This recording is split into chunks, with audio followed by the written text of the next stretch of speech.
Welcome to Sundays with Amber. I'm Amber. This is Cooper. We're glad that you are here with us this Sunday. And for today's practice, please grab a couple blocks, maybe a bolster or pillows, and a blanket.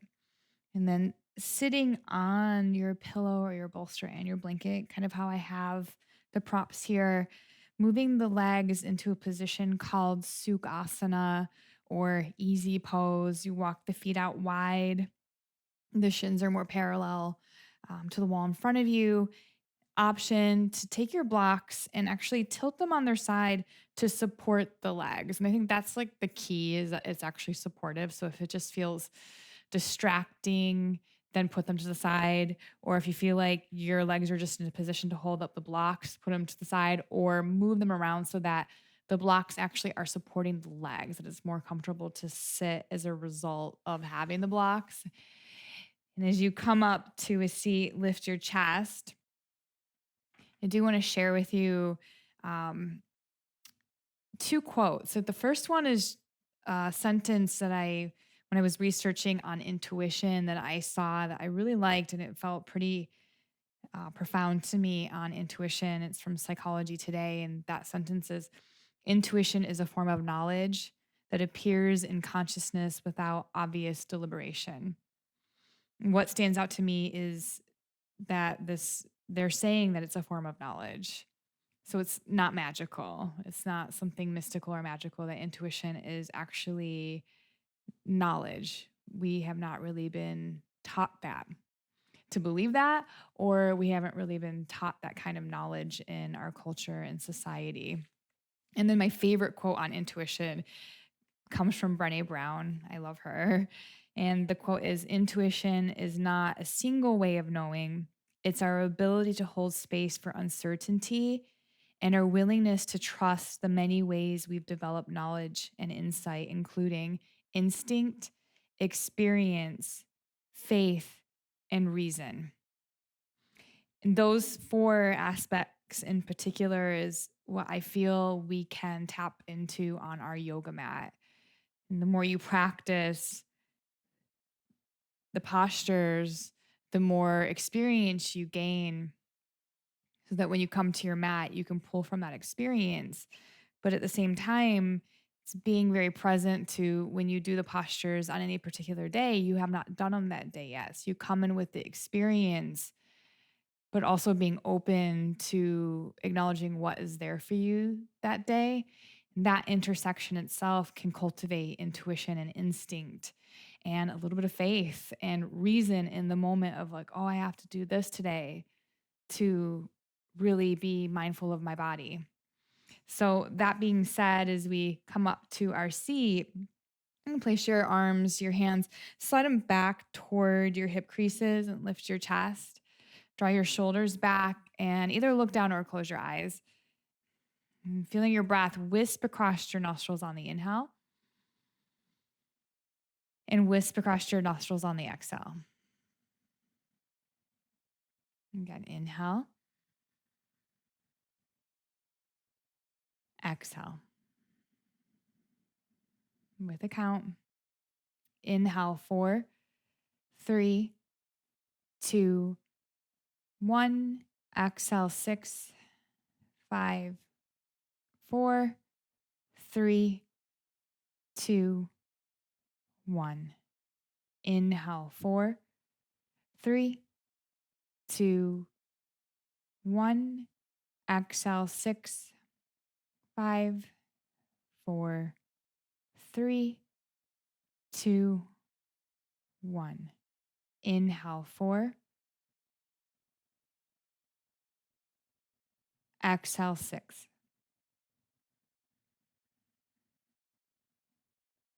Observe the effects of that pranayama called Visamriti, or unequal breath.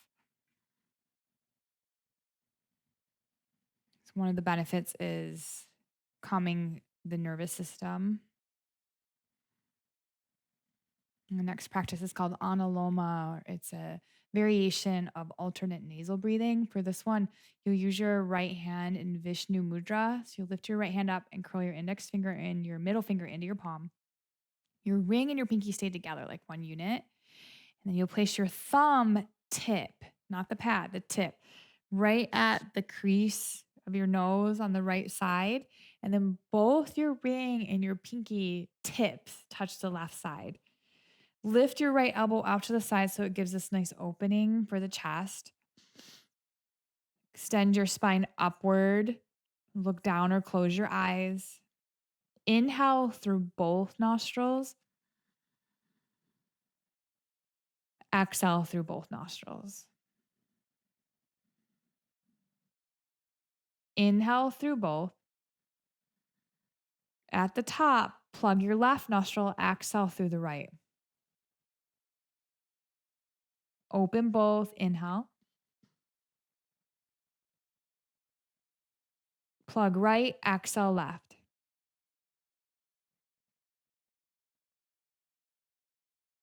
Open both, inhale. Plug left, exhale right. Open both, inhale, and pull up on the skin to open the nostrils. Plug right, exhale left.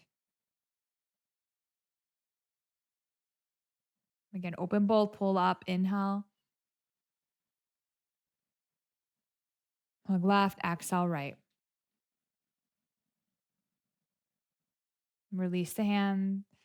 Breathe through both. Observe the effects, the quality of the breath.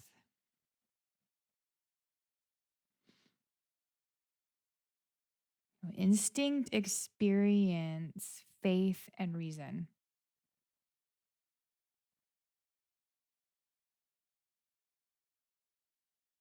Open your eyes, put your blocks to the side.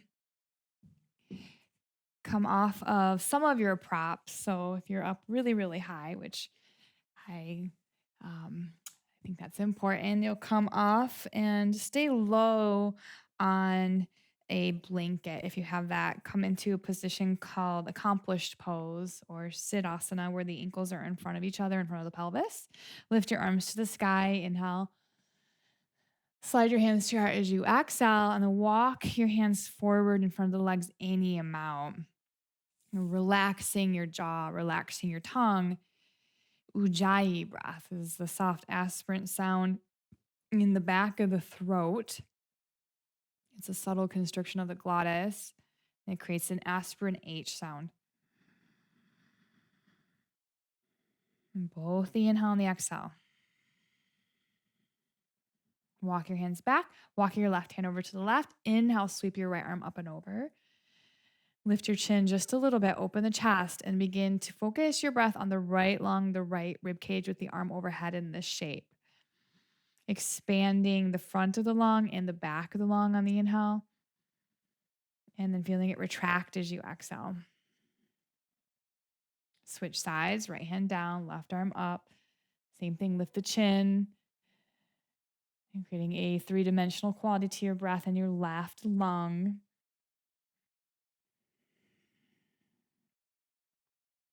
Reach all the way up, switch the cross of your legs. So you put the other one in the front, reaching the hands to the sky. Inhale. Slide your hands to your heart. Exhale. Walk your hands forward. Hey, relax your jaw. Relax your lips. I never get tired of doing this. I'm always fascinated by the simple changing of the legs in a position like this. Like in this moment, we start to kind of use our awareness to understand the posture. Like, wow, when I put this leg in the front, it feels differently. It's a little bit of an intersection between, like, in this moment, our understanding, our experience of our body, reasoning, the logistics of the posture. Take one more breath. Walk back. Walk the left hand out. Lift your right arm up. Inhale. And exhale to the right lung. Switch sides, right hand down, left arm up and over. Ujjayi breath, long inhales, long exhales. Okay, come all the way up and extend your right leg out. The left leg will stay as is, taking a twist toward the bent knee. Your right hand can be out in front of you, left hand behind you, or you can crisscross the arm to take the knee. But looking at the side wall, as you inhale, expand your rib cage laterally toward the armpits. And when you exhale without collapsing your heart, retract that area back to center in a sense.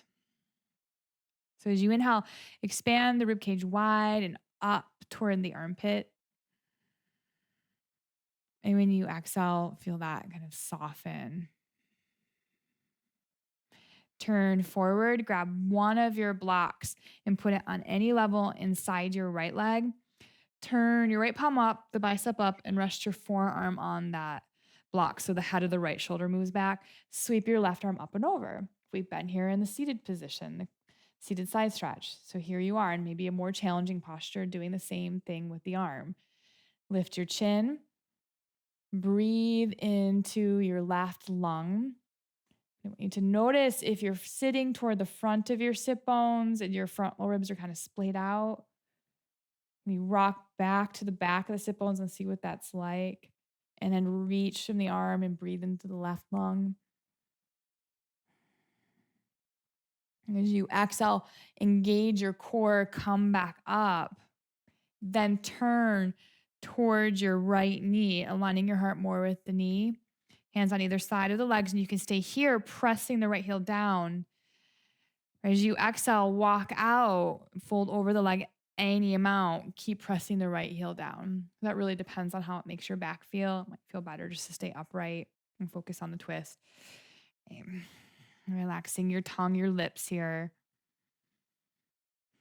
One more Ujjayi breath.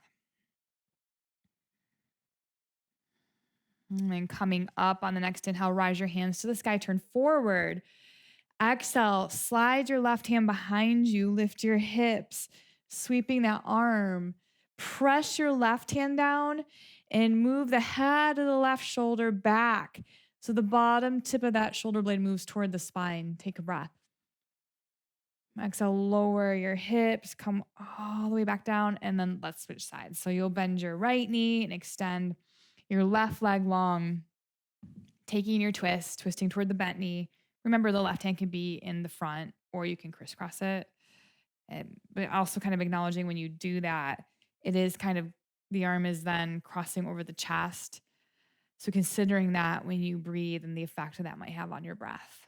Okay, looking toward the sidewall, press your left heel down. Inhale, expand your rib cage wide to the armpits.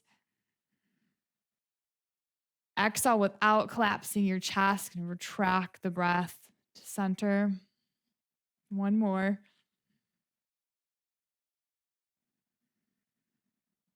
Turn forward, grab your block, put it on the inside of your left leg, and then turn your bicep, your palm up. Rest your elbow. It can be any height, the block. Sweep your right arm up and over. And then kind of the same thing. And I think that sometimes to sense where we are in space, we have to try moving in both directions. So if you can kind of move to the front of the sit bones, in the back of the sit bones, and it's acknowledging, are you a front sit bone sitter or a back sit bone sitter? And can you even it out? It's very technical terms there. Okay, front lower ribs in. Now, if you're doing that too much, you'll be rounding and turning your chest down. So find your middle and then sweep the right arm over. And breathing into the right lung, back of it, front of it, side of it. Lift your chin. Now, as you exhale, engage your core. Lift up. That supports your back. Turn towards your left knee. So there's a little bit of a twist. Inhale. Fold over the leg, perhaps. Okay, does this side feel different? Relax your jaw. Steady your gaze as you press the left heel down and kind of look down to the floor. As you study the gaze, it's not really being critical about the gaze and what you see. It's allowing the gaze to be steady so you can look inward.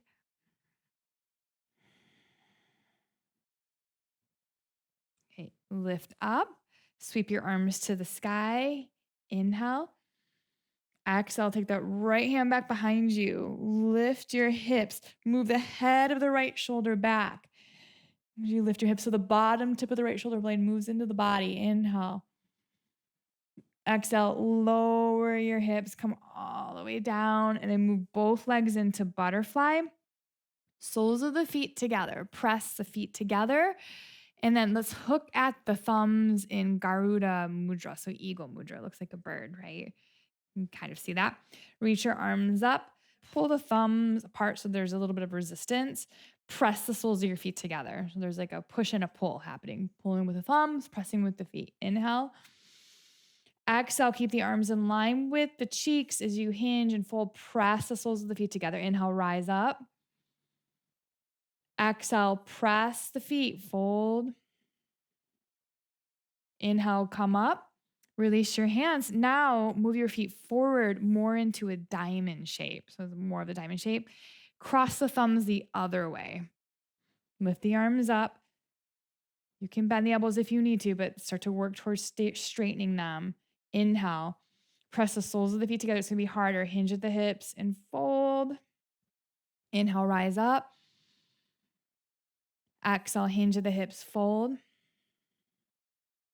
Inhale, rise up. Good. Release your hands, gather your knees together, and then turn and stretch your legs out straight in front of you. Bounce your knees a couple times. Okay, as you do this, move to the left side of your mat so you have all this like nice space on the right side. Shift your weight to your left hip and then slide the right leg back. It could be here. You can slide it all the way back so the knee is aligned straight from the hip. Your shin is parallel to that wall. And then bend your left knee and align that knee straight forward from the left hip. So you have like a pinwheel shape with your legs. Yeah. And as you do that, walk your hands over to the left. Right hip is lifted. Walk over to the left. Tone your belly. Pick up your right leg. I know that's hard. Okay. And then try to lift the knee and the foot the same height. Pulse. 1. Core engaged. 2, 3. You did it. Lower it down. And take your hands out in front of you. Keep your feet where they are. Lift your knees. And then you're just kind of switching sides and you might have to adjust.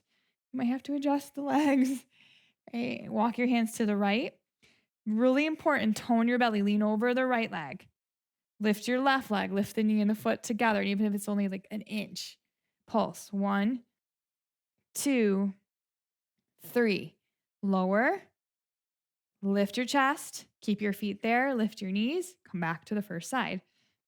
Adjusting, perhaps grabbing one of the blocks, having it ready so that when you walk forward, flexing your left foot, you can come down maybe onto your forearms and rest your forehead on a block. It could be 2 blocks, it can be 3 blocks, it could be blocks any level.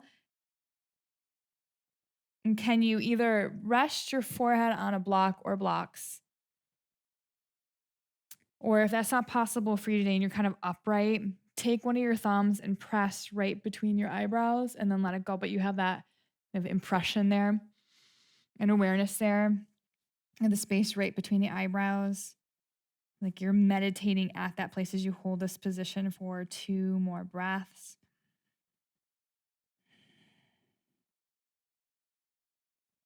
Okay, come up.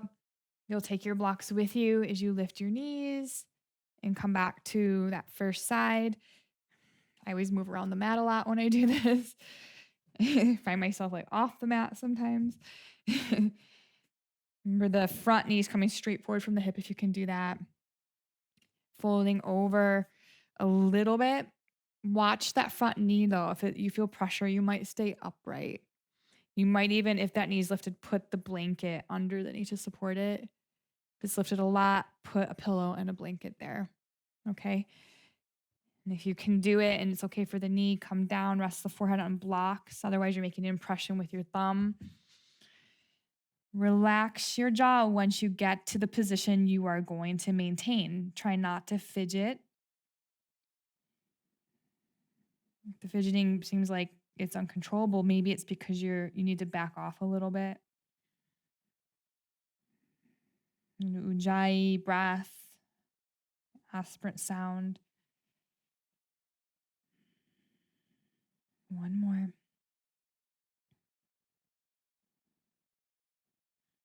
And walk your hands back. You can take the blocks and put them to the side. Lift up, stay here. Cross your legs in front of you. Place your hands on your thighs, on your lap. Lift your chest, draw your shoulders up, back, and down. Just one more time, up, back, and down. Turn to one side, and then controlling the descent, using your core, rounding your back, coming all the way down onto your back. Slide the feet back so the ankles are hip distance apart and maybe an inch in front of the knees. Okay, press your heels down, lift your hips up, take a breath. Exhale, lower your hips back down. And then again, inhale, lift your hips up. Engage your glutes. Exhale, lower your hips back down.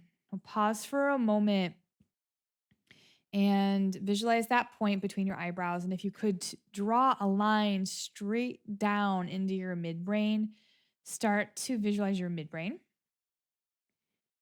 And go from that point all the way down to the back of your head and then press the back of your head down. Use this visualization to find a neutral curve in your cervical spine, your neck. And then maintain that. Inhale, lift your hips back up. Walk the feet toward each other, another inch. Grab the sides of your mat and move the shoulders underneath you closer toward each other. Press your right heel down and lift your left foot up. Notice if your left hip is dropped. Press the right heel down and the left heel up to lift the left hip. Lower that foot. Press the left heel down and lift the right foot up. And left heel presses down, right heel presses up so that that hip isn't sagging, it's lifting up. Take one more breath.